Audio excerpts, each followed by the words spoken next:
Assalamualaikum warahmatullahi wabarakatuh. Alhamdulillah, puji syukur atas nikmat, kesempatan dan kesehatan yang Allah berikan kepada kita, sehingga kita masih diberi kesempatan berkumpul dalam acara diseminasi budaya positif pada siang hari ini. Tidak lupa sholawat serta salam tercurah kepada junjungan kita Nabi Agung Muhammad Sallallahu Alaihi Wasallam, karena telah membawa kita dari zaman jahiliyah menuju zaman terang benderang. Yang terhormat Kepala SMP Negeri 3 Sumbang atau yang mewakili, dan yang saya hormati Bapak Ibu Guru SMP Negeri 3 Sumbang. Hadirin, sebelum mengawali diseminasi budaya positif, saya akan menyampaikan rangkaian acara diseminasi pada hari ini. Antara lain, yang pertama adalah pembukaan, yang kedua adalah sambutan dari Kepala SMP Negeri 3 Sumbang atau yang mewakili. Kemudian yang ketiga adalah diseminasi materi budaya positif yang akan dibawakan oleh Ibu Nur Anawati SPD selaku CPP Angkatan 11. Yang keempat adalah penutup. Memasuki agenda yang pertama yakni pembukaan. Marilah kita buka acara diseminasi dengan lafal basmalah bersama-sama. Bismillahirrahmanirrahim. Selanjutnya sambutan dari Wakil Kepala SMP Negeri 3 Sumbang, Ibu Kuswati. Kepada beliau dipersilakan.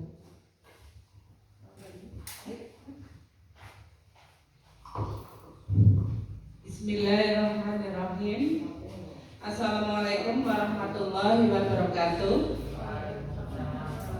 Kepada Bapak Ibu Guru yang saya hormati, pertama-tama marilah kita puji syukur kehadirat Allah yang telah memberikan kepada kita nikmat sehat, sehingga pada hari ini kita bisa berkumpul di ruangan yang segar, sejuk, nyaman dalam acara diseminasi budaya positif. Sebagai narasumber Ibu Nur Ernawati SPD. Ikuti acara ini. Sekian dari saya. Kalau ada tutur kata yang salah, mohon maaf. Assalamualaikum warahmatullahi wabarakatuh.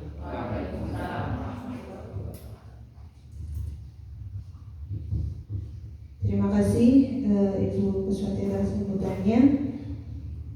Selanjutnya memasuki acara inti, yaitu pemaparan materi budaya positif yang disampaikan oleh saya, Nur Anawati SPD. Monggo Bapak Ibu bisa disampaikan. Di sini saya akan memaparkan tentang penerapan budaya positif. Yang pertama yang akan saya sampaikan, yaitu pertama adalah perubahan paradigma belajar. Yang kedua, disiplin positif. Yang ketiga, nilai-nilai kebajikan. Yang keempat, kebutuhan dasar manusia. Yang kelima, motivasi perilaku manusia. Yang keenam, posisi kontrol guru. Ketujuh, keyakinan kelas. Dan yang terakhir adalah segitiga restitusi. Yang pertama yaitu tentang perubahan paradigma belajar. Di sini banyak senior saya, Bapak Ibu. Dulu itu ketika kita mengajar, mungkin kalau saya mulai mengajar itu sudah kurikulum 2013. Tapi ketika awal-awal dulu ada KTSP, itu pembelajarannya masih teacher center nih.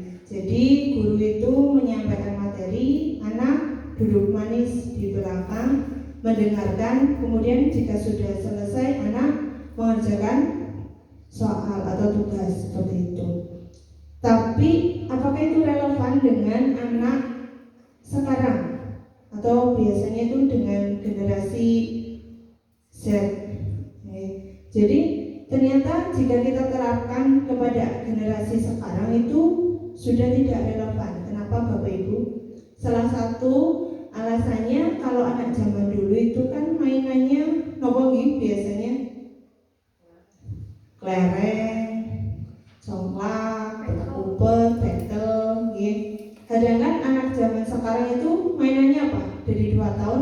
sudah main HP, main gadget. Nah, jadi kalau anak zaman dulu memang belum terbiasa dengan hal-hal yang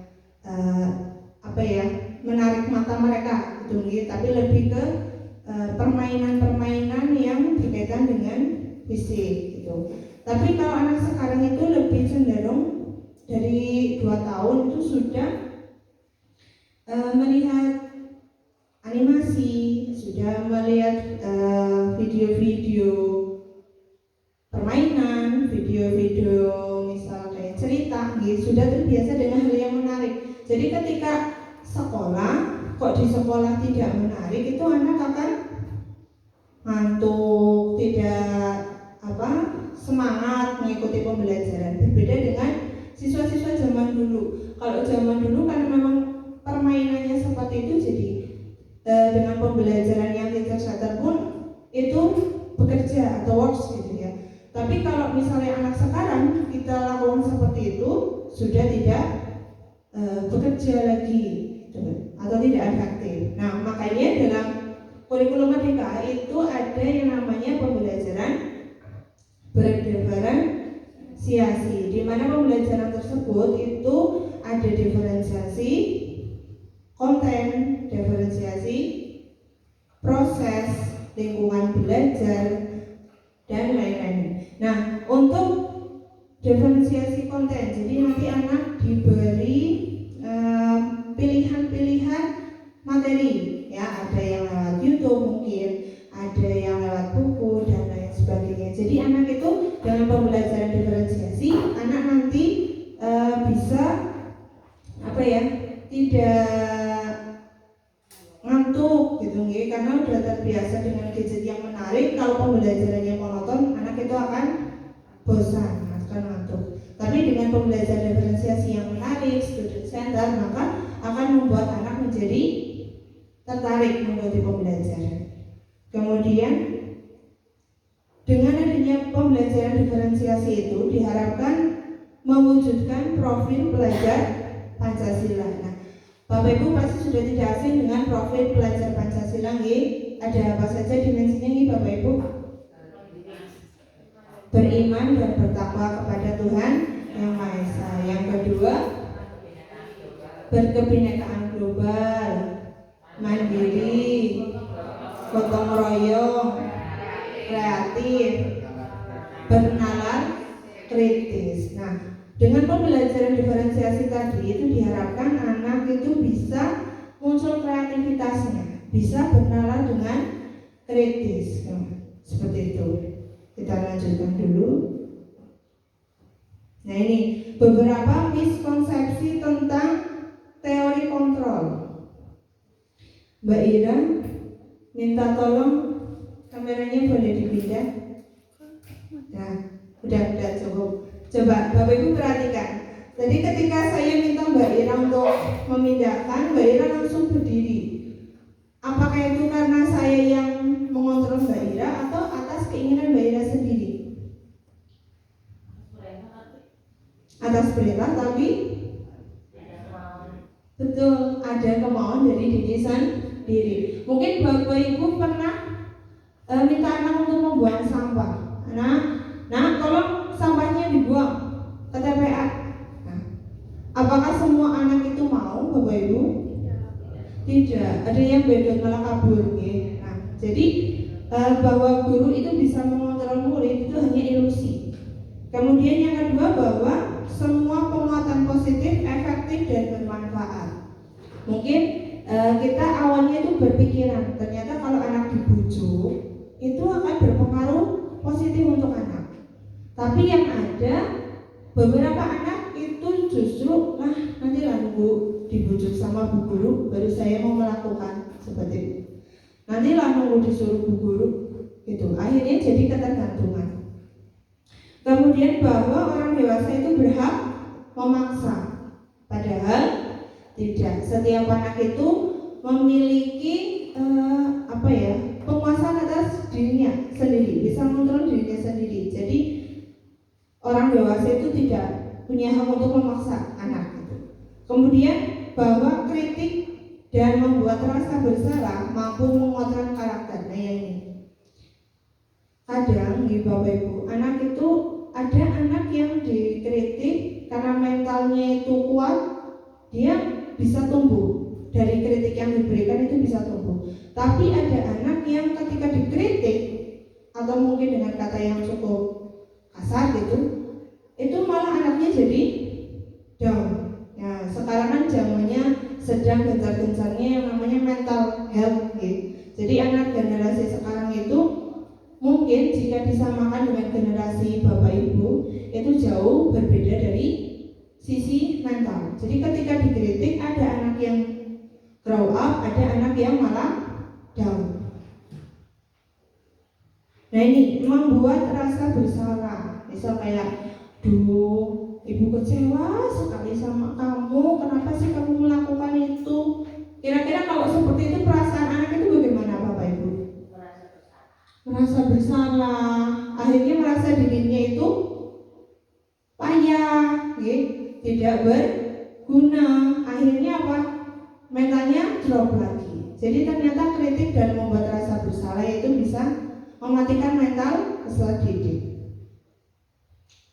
Selanjutnya ini mengubah paradigma stimulus respon ke pendekatan teori kontrol. Yang pertama bahwa kebutuhan kita sama. Nah, apakah kebutuhan peserta didik itu semuanya sama Bapak Ibu? Tidak, ada yang mungkin untuk memahami materi itu membutuhkan audio. Dia itu kalau nggak dengar itu susah menangkap. Ada yang harus praktek. Kalau nggak praktek itu cepat lupa. Nah, dari situ disimpulkan bahwa dalam teori kontrol itu setiap kebutuhan itu berbeda. Jadi setiap anak itu memiliki kebutuhan yang berbeda-beda. Kemudian semua orang melihat hal yang sama. Sedangkan dalam teori kontrol, setiap orang memiliki gambaran yang berbeda. Jadi anak itu memiliki sudut pandang yang berbeda-beda. Kemudian kita mencoba mengubah orang agar berpandangan sama, ya. Jadi tadi itu kalau di sebelum-sebelumnya kita itu ingin anak pandangannya mengenai satu hal itu sama dengan kita nih Bapak Ibu. Padahal seharusnya dalam teori kontrol itu kita berusaha memahami pandangan orang lain. Nah ini mungkin untuk mengatasi ini Bapak Ibu bisa menggunakan pembelajaran atau soal-soal yang open ended.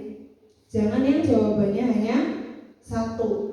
Ketika kita memberikan soal open ended, di situ akan muncul berbagai sudut pandangan.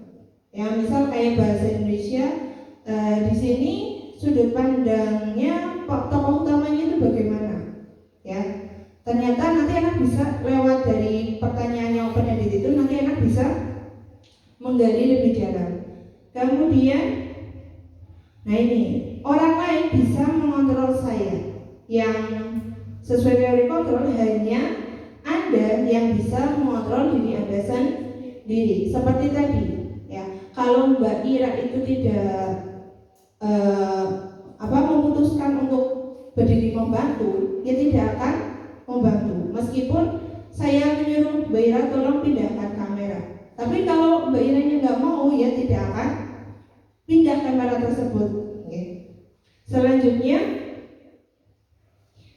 pemaksaan ada pada saat bujukan gagal. Nah biasanya Bapak Ibu kalau anak udah dibujuk, ayo kelasnya dibersihkan biar nyaman.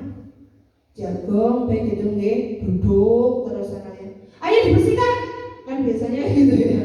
Itu kalau anak sudah dibujuk pakai kata-kata yang baik masih saja tidak melaksanakan, biasanya sudah keluar gitu pemaksaannya. Yes. Kemudian kalau dalam teori kontrol itu kolaborasi dan konsensus menciptakan pilihan-pilihan baru. Ya. Nah nanti kita pelajari di restitusi. Kemudian kalau dalam stimulus respon itu model berpikir menang kalah. Jadi siapa ini yang salah? Tadi siapa yang merusak? Berarti dia salah. Gitu. Tapi kalau dalam teori kontrol itu menang-menang. Nah ini nanti aplikasinya pada segitiga restitusi yang akan kita pelajari bersama. Nah, Bapak Ibu, kalau mendengar kata disiplin, kira-kira Bapak Ibu itu langsung kepikiran hal apa gitu? Taat peraturan, taat tertib. Ya, jadi berarti kalau anak tidak disiplin itu anak yang melanggar aturan. Kalau dalam bahasa itu disiplin berasal dari kata disiplina, ya, disiplina yang artinya adalah belajar. Nah, disiplin itu mengacu pada disiplin diri, memiliki tanggung jawab terhadap apa yang dilakukannya berdasarkan nilai-nilai yang diyakini. Nah, di sini kita itu pentingnya menanamkan nilai-nilai universal kepada peserta didik. Ya, anak itu harus dikenalkan bahwa ada nilai saling menghargai, tanggung jawab, saling menghormati, dan lain-lain. Nah, apa itu disiplin? Disiplin positif merupakan salah satu cara penerapan disiplin yang bertujuan untuk menumbuhkan kesadaran. Jadi disiplin positif itu fungsinya adalah kita menumbuhkan kesadaran pada diri anak. Mungkin ini menjadi masalah umum, masalah bersama. Kadang anak itu melakukan suatu hal hanya ketika ada bapak ibu guru. Misal menyapu kelas.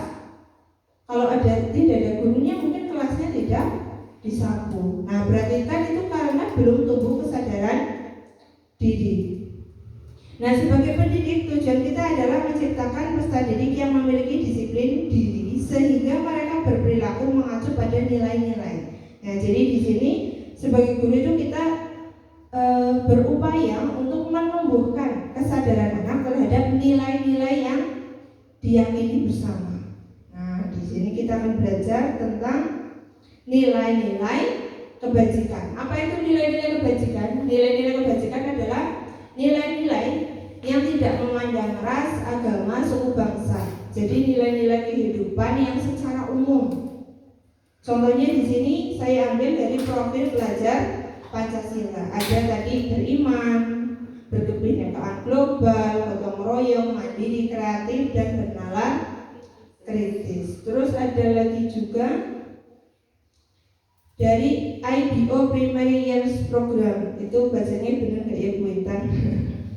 Ada toleransi, rasa hormat, integritas, mandiri, menghargai, antusias, empati, dan lain-lain. Nah, ini adalah nilai-nilai yang perlu kita tanamkan atau kita kenalkan juga kepada murid-murid. Ini loh nilai-nilai kebajikan yang harus kita tumbuhkan kesadarannya di pada peserta didik. Nah, ini kita lanjut ke kebutuhan dasar manusia.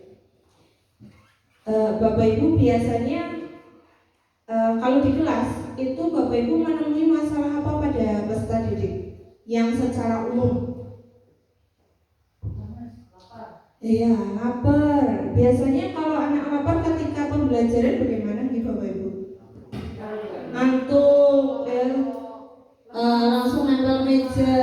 Ya, kalau nggak geredotan sama teman. Ya, jadi manusia itu memiliki kebutuhan dasar. Di sini ada 5 kebutuhan dasar. Yang pertama adalah bertahan hidup, yaitu makanan, pakaian, tempat tinggal, keamanan, dan kesehatan. Kadang ada anak tidur-tiduran, kita jangan langsung memarahi anak tersebut. Kita harus tanya dulu, kenapa alasannya kamu tidur-tiduran? Bisa jadi karena sakit, bisa jadi karena lapar, dan sebagainya.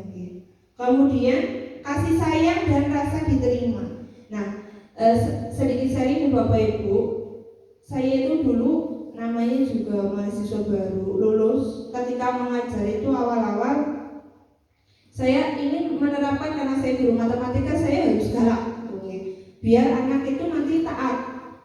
Ketika saya melihat anak itu tidak mau mengerjakan tugas, saya marahi pokoknya. Ya, nah tapi apa yang terjadi Bapak Ibu? Anak itu besoknya tetap tidak mengerjakan. Yang ada anak tersebut kayak benci banget sama saya. Setiap pembelajaran malah kayak hampir mau tidak masuk gitu. Karena apa? Mungkin anak dimarahi itu merasa tidak nyaman, sehingga jadi bukannya termotivasi untuk mengerjakan, tapi malah benci, jadi malas mengikuti pembelajaran. Kemudian saya mikir lagi, gimana ya biar anak mau mengerjakan. Kemudian saya cobalah menjadi yang friendly. Ya namanya juga mahasiswa baru lulus di Bapak Ibu, jadi coba-coba. Itu ketika coba friendly, nah malah anak tambah muncak. Ibu baru, oh santai Bu. Aduh, kok malah jadi seperti ini? Gitu. Ternyata kalau terlalu friendly dengan anak pun itu kurang baik. Nah, saya itu pernah mencoba, ada anak yang tidak mau mengerjakan, saya dekati, saya menggunakan bahasa yang halus menurut saya. Pada akhirnya anaknya sedikit demi sedikit mau. Jadi kadang anak itu butuh perhatian kita nih Bapak Ibu, kasih sayang kita, merasa disayangi oleh guru. Monggo Mbak, mau masuk. Ini ngisi daftar dulu. Nah, kemudian yang ketiga adalah penguasaan harga diri. Jadi terkadang itu anak itu membutuhkan tidak mau kalau harga dirinya itu direndahkan. Terutama misal anak salah dipermalukan di depan umum, itu merasa harga dirinya itu tercoreng gitu nih Bapak Ibu. Itu bisa mangelnya itu mingguan ya. Kemudian memimpin, berprestasi, diakui dan didengar. Jadi Bapak Ibu misal ada anak usul, Bu, pembelajarannya ganti lah, jangan kayak gini monoton. Alah, ganti apa? Nggak boleh begitu. Tapi apa yang disampaikan oleh anak itu kita terima. Kemudian kebebasan. Nah, tadi berkaitan dengan pembelajaran diferensiasi. Dengan pembelajaran diferensiasi itu diharapkan kebebasan anak itu bisa terpenuhi, karena anak bisa memilih, bisa memilih medianya, pembelajarannya apa, apakah audio ataukah visual. Kemudian mungkin anak juga produknya bisa milih. Saya sukanya produknya itu yang digital, saya sukanya yang kayak kertas gitu. Nah itu anak bisa milih. Di situ kebebasan anak, kebutuhan kebebasan anak itu akan terpenuhi. Yang kedua adalah, yang kelima adalah kesenangan. Nah ya, kadang anak itu terutama yang kelas 7. Bapak Ibu di sini ada yang mengajar kelas 7. Biasanya kan kalau anak kelas 7 itu masih ingin senang. Kalau pembelajaran itu lari ke sana kemari gitu nggih. Jadi anak itu ada kebutuhan kesenangan. Nah ini motivasi. Ada 3 motivasi perilaku manusia itu melakukan sesuatu. Misal, yang pertama itu untuk menghindari ketidaknyamanan atau hukuman. Misal saya berangkat itu kan di sini pukul 7 gitu. Nah, saya berangkat sebelum pukul 7 itu alasannya karena ya takut dimarahi Pak Kepala gitu. Nah, itu kan berarti takut akan hukuman. Terus untuk yang kedua, untuk mendapatkan imbalan atau penghargaan dari orang lain. Misal kayak saya berangkat gasik itu dalam kok sama guru yang senior, Mbak enak gasik gitu kan. Nah itu berarti karena ingin mendapatkan penghargaan. Kalau yang ketiga itu motivasi intrinsik dari dalam diri, yaitu ya karena ingin menjadi orang yang mereka inginkan sesuai nilai-nilai yang dia yakini. Kenapa saya berangkat gasik? Oh karena ya saya ingin menjadi guru yang bisa menjadi teladan. Terus tidak menjadi contoh yang kurang baik, terutama untuk murid. Nah itu berarti motivasi dari diri, bukan karena takut dimarahi atau karena biar diberi penghargaan. Nah ini senam dulu nih Bapak Ibu. Nah nanti mau berdiri boleh apa sambil duduk? Berdiri ini Bapak Ibu. minta tolong Mbak Ira untuk bikin video nggih. Ini kita latihan dulu nggih Bapak Ibu. Boleh di Selasa di samping boleh.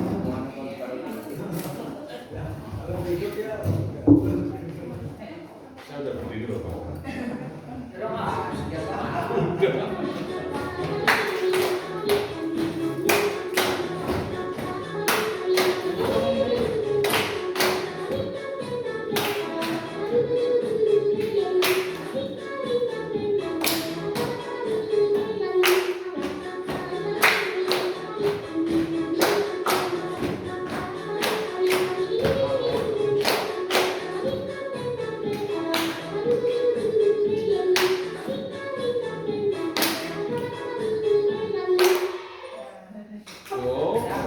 Lagi Bapak Ibu, sekali lagi ya. Maaf.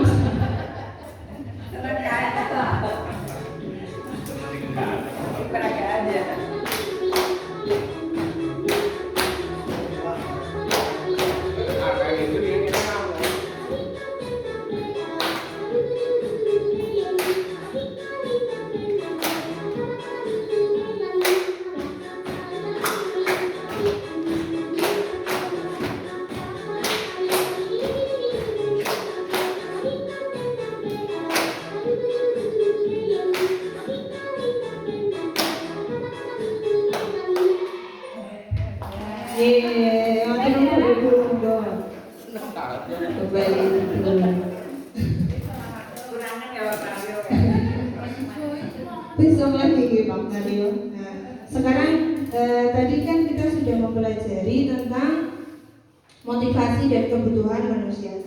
Kita lanjut ke hukuman, konsekuensi, dan restitusi. Kalau hukuman itu biasanya bagaimana Bapak Ibu?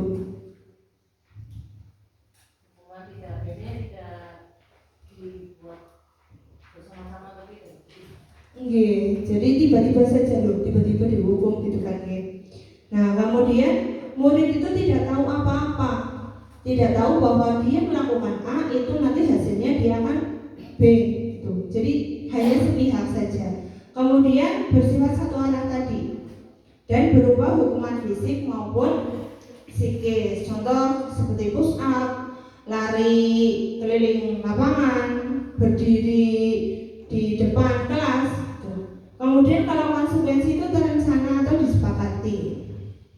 Misal kalau kesepakatan kelas ya, kalau ada yang nyoret-nyoret tembok, maka nanti konsekuensinya harus mengecat tembok ulang. Nah itu anak sudah tahu, oh kalau saya nyoret-nyoret tembok berarti nanti harus mengecat ulang. Jadi ketika dia melakukan kesalahan, dia tahu akan akibatnya apa. Tapi kalau hukuman tidak, karena secara tiba-tiba. Kemudian murid tetap dibuat tidak nyaman. Karena apa? Karena konsekuensinya tadi. Kemudian sikap guru selalu memonitor murid. Jadi kalau konsekuensi kan guru ngecek siapa ini yang melanggar dari kesepakatan seperti itu. Kalau restitusi itu apa? Kondisi bagi murid menciptakan untuk memperbaiki kesalahan. Kemudian proses kolaboratif mengajarkan murid untuk mencari solusi sendiri. Nah ini Bapak Ibu coba. Yang pertama, mencatat 100 kali di dalam buku kalimat saya tidak akan terlambat lagi karena terlambat ke sekolah. Menurut Bapak Ibu ini hukuman atau konsekuensi? Hukuman. Kenapa? Karena dia itu terlambat. Berarti kira-kira kalau terlambat ya konsekuensinya misal pulangnya sesuai tadi terlambat 10 menit, pulangnya 10 menit lebih lama dibanding yang lain. Misal seperti itu. Kemudian lari mengelilingi lapangan basket 2 kali karena terlambat hadir di sekolah. Kira-kira ini apa Bapak Ibu? Hukuman juga. Kemudian membersihkan coretan yang dibuatnya di meja tulis. Konsekuensi. Karena anak itu nyoret-nyoret ya konsekuensinya harus membersihkan. Ada hubungannya gitu. Kemudian murid diminta push up 15 kali karena tidak menggunakan masker. Hukuman. Kalau konsekuensi misal anak tidak menggunakan masker ya anak diminta untuk membeli masker. Silakan beli masker di koperasi, lumayan ya, 1.003 promosi misalnya. Kemudian selanjutnya menggantikan kertas tugas teman yang telah dicoret-coret. Konsekuensi berjemur di lapangan basket pukul 12 karena ngobrol sama teman. Hukuman ya, karena tidak ada hubungan antara ngobrol dengan berjemur gitu. Kemudian murid diminta telanjang kaki sepanjang hari karena tidak menggunakan sepatu warna hitam sesuai peraturan sekolah. Hukuman. Kalau konsekuensi bagaimana? Ya, anak diminta menghubungi orang tua untuk mengantarkan sepatu hitam. Sudah, anak tidak dihukum secara fisik. Berdiri di depan kelas sambil mengangkat kaki satu karena tidak bisa menjawab pertanyaan. Hukuman. Kalau konsekuensi seharusnya anak itu misal diminta untuk membaca lagi, sana belajar lagi, nanti maju 2 kali karena kamu tadi tidak bisa menjawab. Contohnya seperti itu nih. Nah, ini dihukum oleh penghargaan. Ini saya juga pernah mengalami. Saya pikir anak itu kalau dikasih penghargaan dia akan termotivasi dan akhirnya anak itu akan berubah. Ternyata tidak, Bapak Ibu. Makanya di kurikulum Merdeka itu tidak ada sistem ranking. Ya. Nanti kita telah bersama apa sih dampak negatif dari ranking. Yang pertama, pengaruh jangka pendek dan jangka panjang. Jadi ketika anak diberi penghargaan, ketika mencapai sesuatu, itu anak mungkin jangka pendek akan bekerja, tapi ketika jangka panjang bisa saja iya, bisa saja tidak. Kemudian penghargaan itu tidak efektif. Ya, tadi misal ada anak, ayo yang maju, nanti yang maju dapat 100.000. Mungkin anak rebutan di Bapak Ibu, tapi besok ketika tidak ada uang, tidak ada yang maju. Karena anak mau maju karena ada uang atau penghargaan. Seperti itu. Penghargaan merusak hubungan. Hubungannya siapa? Murid dengan murid, murid dengan guru. Mungkin pas zaman ranking itu ada beberapa anak yang memang dia itu karakternya itu sangat antusias gitu. Jadi kalau biasanya ranking 1 kok ranking 2 itu bisa bergetan gitu nih. Sama temannya ranking 1 itu bisa kayak lirik-lirikan gitu nih. Apalagi sama gurunya. Perasaan saya ngajarin bener-bener ya guru. Mana sih? Maksud saya ranking 2 itu misalnya. Akhirnya sama guru juga bisa anak itu kurang suka. Terus penghargaan mengurangi ketepatan, kualitas, kreativitas. Nah di sini yang ketepatan dan kualitas itu ada risetnya. Ketika anak diiming-imingi penghargaan, itu ternyata ketika dikasih pekerjaan dibandingkan yang tidak diiming-imingi itu jauh lebih tepat yang tidak diiming-imingi. Kenapa? Kalau dari pandangan saya, ketika anak diberi penghargaan, nanti kalau kamu mencapai titik A, kamu mendapatkan ini. Ya sudah, anak hanya eksplor sampai titik A. Padahal mungkin dia bisa sampai B, sampai C, sampai D. Karena dibilang cukup sampai A, akhirnya sudah berhenti di titik A. Makanya ini mematikan kreativitas, gitu. Kemudian penghargaan itu menghukum, ya. Menghukum apa? Karena membuat anak itu menjadi tidak bisa mengeksplor secara luas. Karena tadi hanya diberi penghargaan sampai sini, kamu tercapai sampai sini sudah. Kadang-kadang ya wis lah. Tadi kan yang penting bisa mengerjakan nomor 1, saya dapat 100.000, ya wis lah, harap nomor 1 tok gitu kan. Padahal mungkin anak bisa mengerjakan seluruh nomor gitu. Tapi kan hanya ya sampai yang mengerjakan nomor 1 dapat 100.000, udah anak mengerjakan 1 nomor saja cukup. Itu tidak dieksplor kreativitasnya. Nih, ada 5 posisi kontrol guru. Yang pertama adalah penghukum.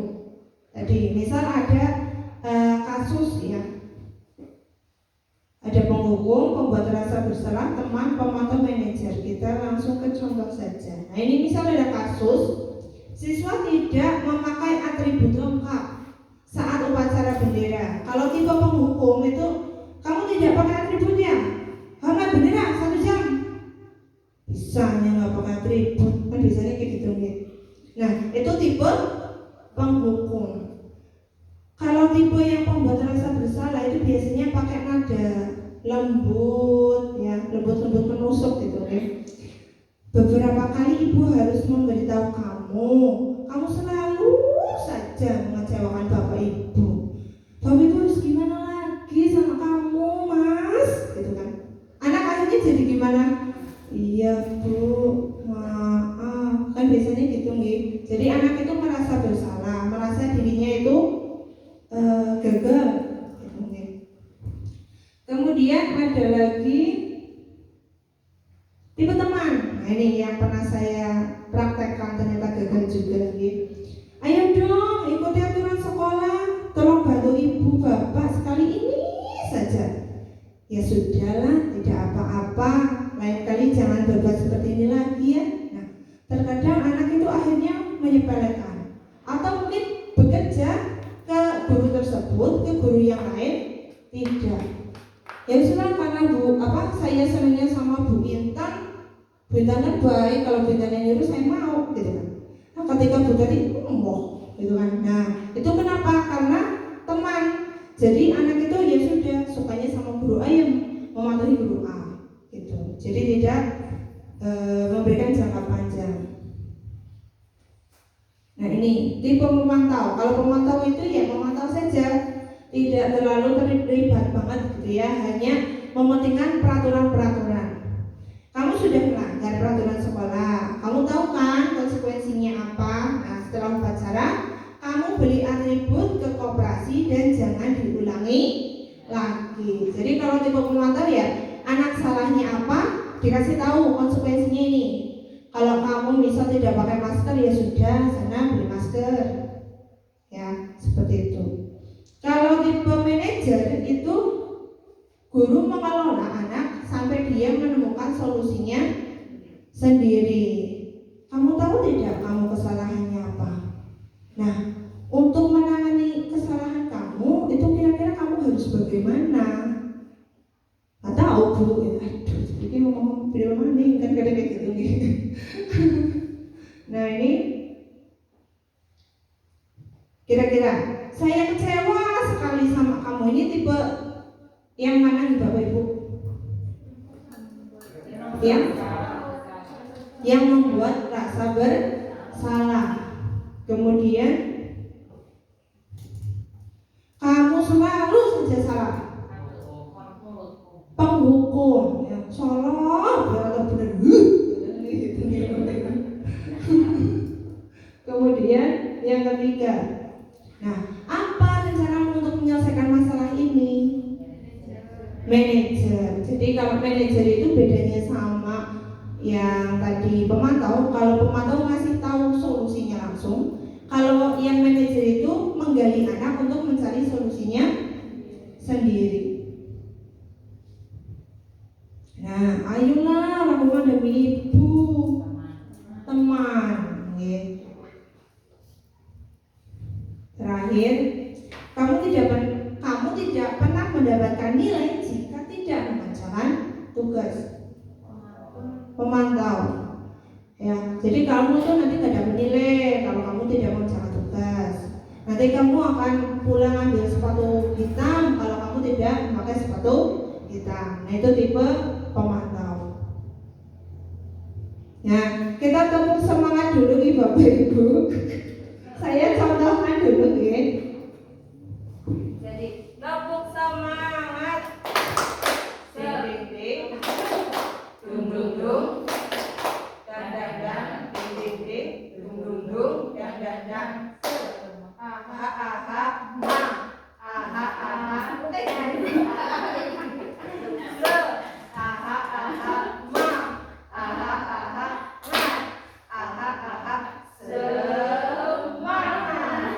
Bisa ya Bapak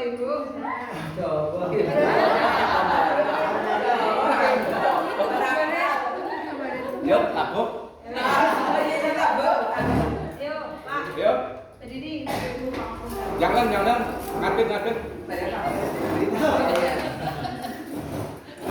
Tepuk semangat. Ding ding ding. Dung dung dung.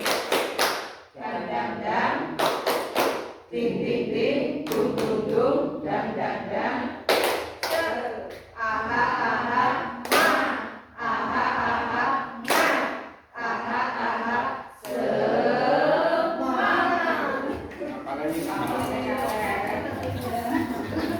Nanti di akhir ada podcast nih Bapak Ibu, ice breakingnya diulangi di depan. Nah, lanjut mengenai keyakinan kelas. Bapak Ibu, kira-kira sudah tahu belum bedanya keyakinan kelas dengan peraturan kelas? Keyakinan di secara kesepakatan secara bersama-sama. Betul. Jadi kalau keyakinan itu secara sepakat bersama-sama. Tapi kalau peraturan itu biasanya dibuat oleh Satu pihak. sepihak atau guru. Misal kayak peraturan sekolah yang membuat ya dari kesiswaan. Kan tidak mungkin melibatkan satu sekolahan. Kalau keyakinan kelas itu benar-benar anak diminta memberikan satu keyakinan, nanti ditempel di depan, kemudian dipilih yang sama diambil. Nah, yang berbeda itu nanti disepakati menjadi keyakinan kelas. Nah, di sini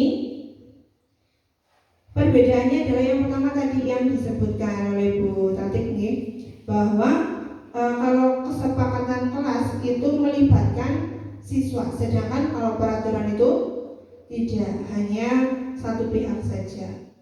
Kemudian pembentukan keyakinan kelas itu bersifat abstrak, berupa pernyataan universal, misal seperti jagalah kebersihan, terus saling menghormati dan menghargai, seperti itu. Dibuat dalam pernyataan positif.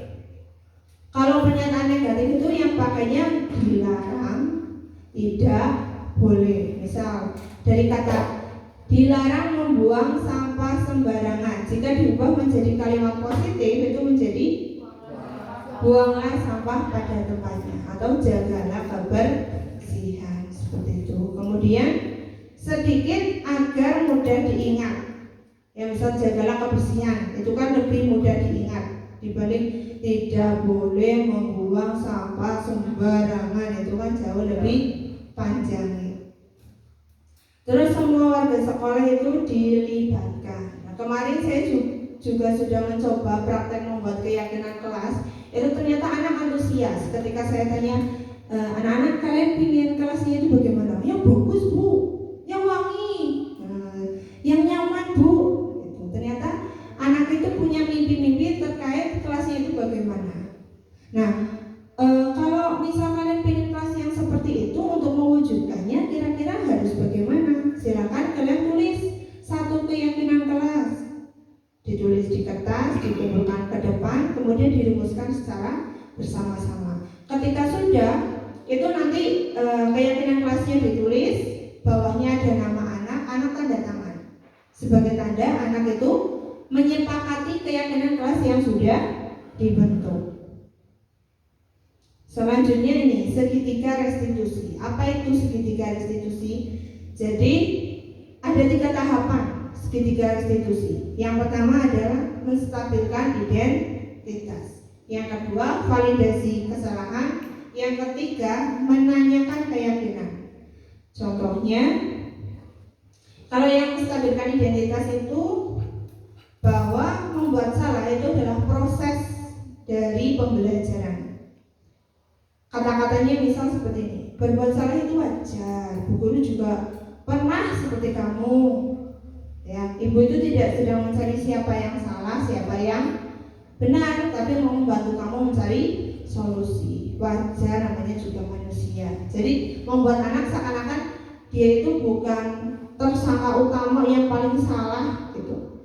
Menstabilkan identitas dulu. Kemudian yang kedua, validasi tindakan yang salah. Nah, kamu pasti punya alasan. Nah, alasan ini bisa kita kaitkan dengan tadi 5 kebutuhan manusia, kebutuhan dasar manusia. Bisa jadi karena ingin senang-senang, bisa jadi karena lapar, bisa jadi karena dia itu merasa terkekang, kurang kebebasan. Nah, selanjutnya adalah keyakinan. Makanya untuk melaksanakan segitiga restitusi, kita langkah pertama itu membuat keyakinan kelas. Karena kalau tidak membuat keyakinan kelas, nanti ketika menayangkan keyakinan, itu anak bingung, keyakinan yang mana sih Bu? Gitu kan? Karena belum membuat keyakinan kelas. Nah, contoh, apa keyakinan kelas kita?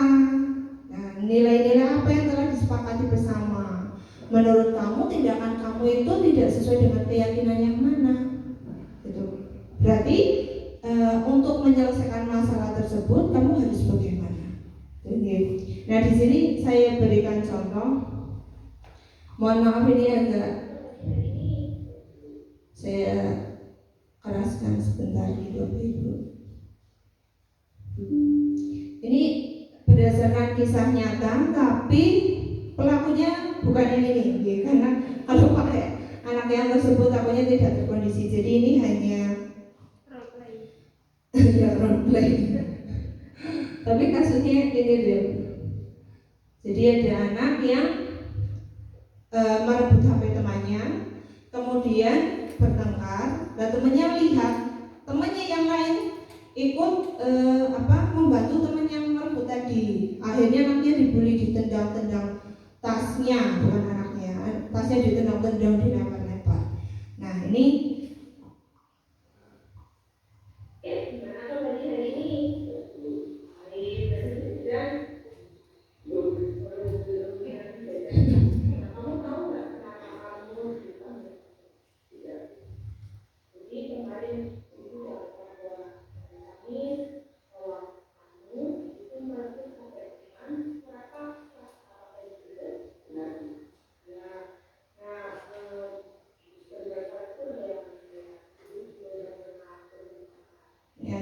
ini contoh menstabilkan identitas. Jadi membuat menetralkan mental anak. Kadang anak setelah berbuat salah pasti hatinya tuh wok gitu. Jadi tidak stabil. Nah, di sini kita harus menstabilkan dengan gak apa-apa, berbuat salah itu wajar. Mungkin kamu bisa jadi lebih buruk dari itu melakukannya, tapi kamu memilih itu, berarti kamu sudah cukup bagus gitu misal.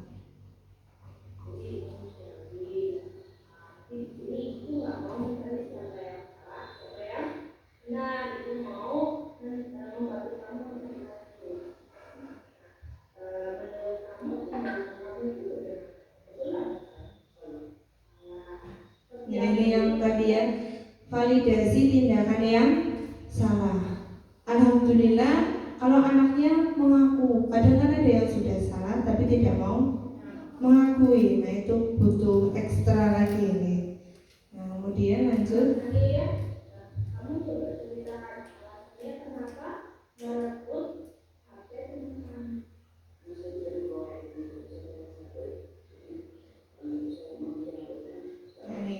Jadi anaknya itu merebut HP itu karena tidak membawa HP.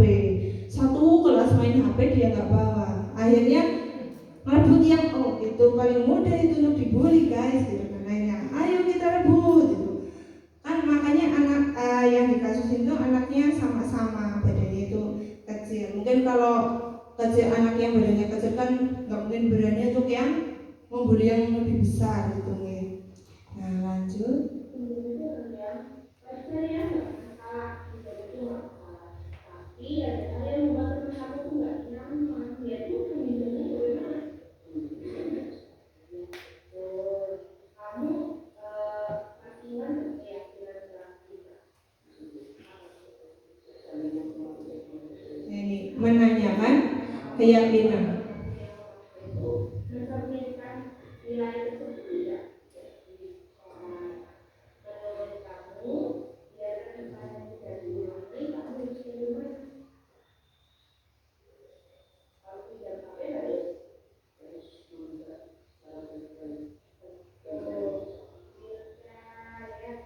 Jadi ini anak mencari solusinya sendiri ya. Di sini guru guru harus benar-benar mengontrol diri untuk jangan ngasih solusi, biar anak itu mencari solusinya sendiri. Kadang kita terlalu kebablasan. Jadi guru menentukan kalau kamu kayak gini harus gini, kalau kamu kayak gini baiknya gini, kalau kamu gini gitu. Tapi tidak mengena di anak. Tapi ketika anak itu mencari solusinya sendiri, itu nanti anak itu akan lebih mengena. Nah selanjutnya, alhamdulillah penutup. Ada hal yang tadi saya sampaikan Bapak Ibu, segitiga restitusi ini bisa diaplikasikan untuk kasus-kasus yang ringan. Jadi kalau kasus yang berat kita menggunakan ini yang kurang tepat. Untuk kasus-kasus yang berat itu kita harus berkolaborasi, mungkin dengan pihak luar, misal dengan komite, wali murid, atau mungkin bisa dengan puskesmas, BNN, Polsek, dan lain-lain. Jadi segitiga restitusi ini adalah di mana guru sebagai manajer kemudian menumbuhkan kesadaran diri pada anak. Jadi guru itu membantu anak mencari solusinya sendiri. Seperti itu. Mungkin dari Bapak Ibu ada yang mau ditanyakan, monggo.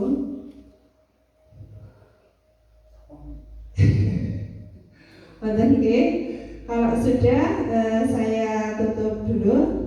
Terima kasih. Wassalamualaikum warahmatullahi wabarakatuh. Oke, Bapak Ibu, marilah kita tutup acara diseminasi ini dengan lafal hamdalah bersama-sama. Bapak Ibu, mohon maaf minta foto bersama dulu ya sekarang.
Kira-kira mau bikin keyakinan kelas itu seperti apa?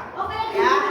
Nah, pakainya kalimat positif. Contoh, tidak boleh pakai kata dilarang, tidak boleh pakai tidak boleh. Contoh ya, misal tidak boleh membuang sampah sembarangan, itu diubah menjadi buanglah sampah pada tempat. Nah, kalian pasti pernah ya mendengar nilai-nilai kebajikan. Nilai-nilai kebajikan itu adalah nilai kehidupan. Contohnya saling menghargai, terus apa lagi? Saling sayang, boleh. Apa lagi? Saling membantu. Kalau berangkat tepat waktu itu namanya nilai apa? Disiplin. Kalau misal kayak kamu mengumpulkan tugas tepat waktu itu namanya apa? Tanggung jawab. Ya.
jaga tempat waktu jam zuhur sudah jaga dia sholat lebih dahulu. Yang keempat ini paling penting, saling menghormati dan saling menghargai. Kalau saling menghormati contohnya kalian harus bagaimana? Saling mencintai. Ya, nggak boleh saling membuli, saling membantu dalam hal yang baik. Ya, terima kasih. Ibu tutup dulu. Wassalamualaikum warahmatullahi wabarakatuh.